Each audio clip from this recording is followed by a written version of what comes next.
Will you pray with me? Gracious God, we ask that as we take this time to ponder your words to us and your teachings to us, we ask that you would open our hearts and minds that we might be fully present to the leading of your Spirit. Amen. So we're going to begin with our Pew Buddy question. And so if you don't want to be part of the Pew Buddy question, take this time. Please feel free to take this time to pray and meditate. But hopefully you'll be able to find one or two people to talk with, and you might have to move around to include people. But if you would talk about what is the purpose of worship, and there's not a one right answer to this. So what is the purpose of worship? So if you would take a moment and find one or two people to talk with.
Gotcha.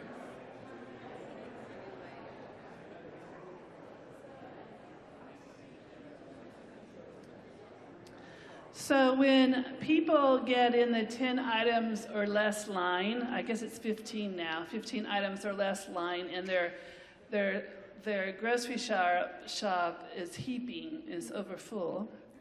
Or when people complain about how something is done, but they're not willing to help to make it better. Or when someone starts a rumor about someone else, rather than just going to the person and expressing their concerns. Or when people speak in generalities such as, all Mexicans are such and such, or all women are such and such. When any computer anywhere in the planet crashes, these are occasions when I get angry.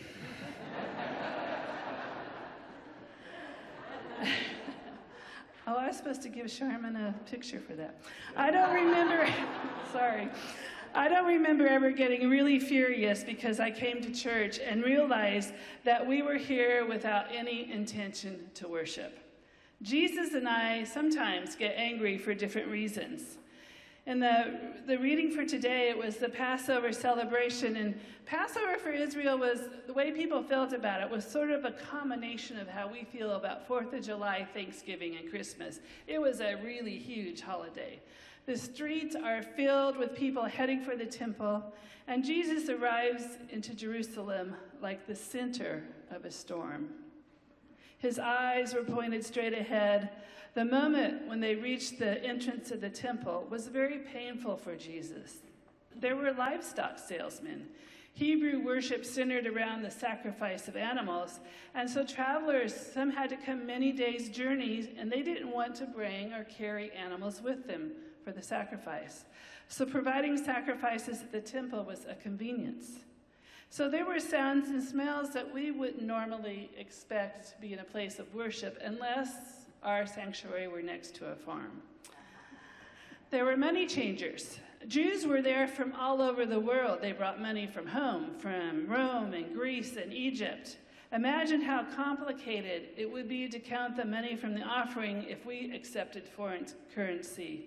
And more important, many of their coins had the portraits of pagan gods and emperors. No one wanted to give a gift to the temple with Caesar's image on it. Dropping his picture in the offering plate would be in poor taste at best, but more likely considered blasphemy. There were arguments now and then among the money changers but they were there because the worshipers needed their service. Oxen lowing, doves cooing, and coins rattling blend to give this part of the temple a less than ideal atmosphere for worship. When Grady Nutt told this story in his Gospel according to Norton, he imagined that Jesus' attention was caught by a young couple kneeling at the wall that was separated from Jews, the part of the wall that was for Gentiles. And here was this humble Gentile couple who were trying to make contact with God. And just at that moment, a disagreeable man from northern Galilee and the salesman got into a disagreement over an alleged imperfection on a pair of pigeons. Pushing and shoving ensued, and the man from Galilee was knocked to the ground right across the ankles of the woman who was praying. And a donkey next to them whirled and knocked over a water jar. Into this dust and noise, Jesus suddenly came to life. He ran to the arguing man and pushed them away from the young couple. They were startled at his strength and anger. And then Jesus suddenly and unexpectedly kicked over a rickety table covered with coins. And then Jesus took a whip from one of the sellers and snapped it with a loud crack over the crowd's head. And he started unpinning all the animals. He drove the sheep and the pigeons and the calves right down the temple steps. Owners dashed about frantically, trying to re-corral their lost flocks and squawking birds. Money changers shoved coins into leather pouches and ducked past Jesus and darted down the street. Jesus, smoldering like a cooling volcano, shouted, "Stop making God's house a marketplace." And the crowd disappeared like, we have a north wind and the leaves just scatter. That's kind of how the crowd disappeared. And then Jesus turned wide-eyed to the young couple, and he took a big breath and he said, "Why don't we pray together?" The picture of an angry Jesus is hard for some people to take. It's some distance from the image that some have of Jesus as meek and mild. We seldom think of Jesus as threatening. Jesus brandishing a whip, overturning tables, driving oxen down the aisles of Asbury. Would that be discomforting? The problem is not that only Jesus is mad, but that he's mad at temple people. Today, temple people would be what? Church people. Whenever Hollywood films this scene, the workers in the temple wear black turbans, have mustaches that curl on the ends. Actually, the ones selling animals and making change are more like what we would call ushers. They're not bad guys. They're not bad guys who don't go to temple. They're good guys doing what the temple has asked them to do. And Jesus isn't angry that they're cheating anyone. The Roman government would not allow temple workers to get rich off common people because that was Rome's job. What makes the story so shocking is that Jesus isn't attacking mafia hitmen in a casino. Jesus is angry at normal religious people. Jesus is furious with them because they have come to the temple and they neglect to worship. Jesus' anger is directed not at unbelievers, but against believers who have trivialized worship. This story is hard to hear because there are times when Jesus could probably chase any one of us out of church for neglecting or for trivializing worship. There are times when we forget or fail to recognize the importance of worship. Can you imagine if Jesus were to come to our worship service, say here right now? Alan has finished playing the prelude. I'm about to greet people when an intruder causes a commotion at the back. And Nancy and Ray try to restrain him, but they can't. They don't really have a chance. What would we think if Jesus showed up and insisted that we're not taking worship seriously enough? What if the table that Jesus turned over was this one? Most of us, and I include myself in this, most of us are capable of trivializing almost anything, even the worship of God. Reverence and awe give way to the yawn of familiarity. Annie Dillard commented that people in church seem like cheerful, brainless tourists on a package tour of the absolute. We get out of bed, get dressed, open the hymnal, sing the songs, keep our eyes open, stand for the benediction, say hello to God, get a little get a little dose of the divine and go home. Worship is for many a monotonous rite of passage. In the comic strip Doonesbury, two yuppie-looking parents, actually the father, talks to their child, and Emily and Tony are going to help us hear what they say. Alex, honey, Mom and I have been talking, and we've decided it's time for us to start attending church as a family. Church? Church is boring. We thought you might say that. All kids think that. Didn't you think church was boring when you were a kid? Yeah, sure, I hated going, but church was good for me, so my parents made me stick it out. You will end up hating church too, but you have to put in the pew time like Mom and I did. What if I like it? Like it? We'll cross that bridge when we get there, honey. When worship becomes a chore, we become worship critics, judging everything by our own tastes. We learn to expect a certain order of worship, a certain kind of prayer, certain hymns, the pulpit in a particular place. We can begin to focus on the acts of worship, and we lose sight of the one whom we are worshiping.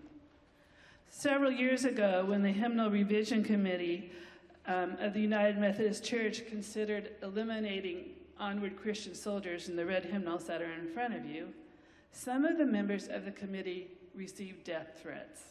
I kid you not. And I think they received letters from people for whom God was no longer central in worship. We all have a tendency to fit God into our preferences and our traditions. Something is not right when we attend worship to receive rather than to offer ourselves. And the excuses for not attending worship when we get to the point of trying to receive things rather than offering ourselves, the excuses for not attending worship begin to fly. Things like, I need family time. I'd rather be out in nature or at the ball game. I'm tired and I need to sleep in. Taking a walk is just as good as worship, and I need quiet time. Or I need to go work out. Or I've been dying to try that new recipe. Or it's a great day for golfing and I'd just rather be on the links. The problem is worship is not about us. It is about God. Worship began in Genesis when God decided to rest on the seventh day. This seventh day of rest isn't about how much recreational activity can we cram into one day, although some is probably okay. It is about resting in God. John Wesley, the founder of the Methodist Church, or the Methodist movement, called this holiness and reminded us that we need to participate in worship to reorient ourselves from 6 days of living in a world that tumbles all around us and has conflicting values and claims from the ones that God has on us. The seventh day gives us a space to put God once again as central in our lives. Worship gives us a space to consider the spiritual practices that help us to stay in love with God on a daily basis. Wesley thought that worship was absolutely crucial in helping us to stay in love with God. In worship, we gather before holiness and not before a mirror. Worship is God's people listening, praying, hoping, giving, singing, praising, and celebrating God. We are here to center our lives in the mystery that created our lives, which is beyond our comprehension. Abraham Heschel commented on complaints that were being made by members of the synagogue that he served. The people were griping because the liturgy, the worship of the synagogue, didn't allow them to express what they felt.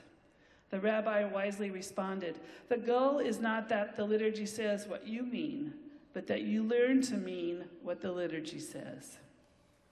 In worship, we stand before God because we need to give ourselves to the one who is infinitely great. In worship, God intrudes upon our complacency, overturning tables, setting wild birds loose, and clanging coins on the floor. In worship, God's presence is the sting of a whip driving us out of our smugness. In worship, God remakes us into God's people. Amen.